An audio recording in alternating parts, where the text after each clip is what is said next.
Hey class, let's look at our second video in the derivative rules where we're basically using exponent properties as well as power rule. Our first example in this video, we have f of x equals 2x squared plus 7x cubed. When we take our derivative,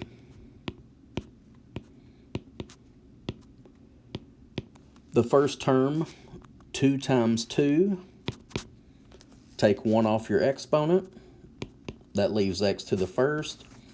Your second term, 7 times 3,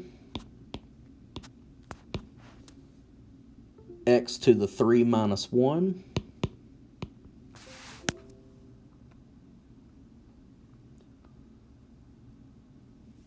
Our second example, y equals 7x cubed minus 5x squared plus 8. Y prime is equal to, first term, 7 times 3. Take 1 off the power. Second term, negative 5 times 2. Take 1 off the power. Third term is a constant. Its derivative is 0. Nothing to write.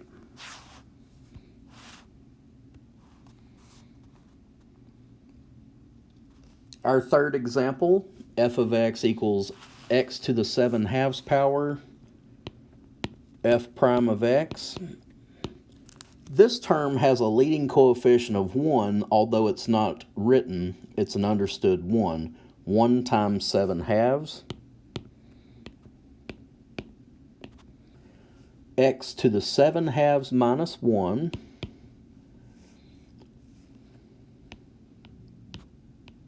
Think of that as also subtracting 1, that gives us 5/2.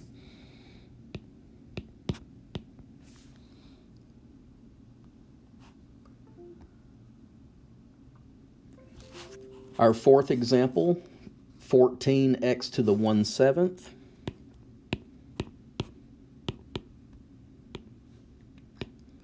Fourteen times 1/7.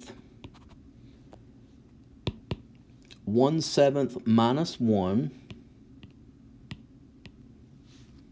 negative 6/7.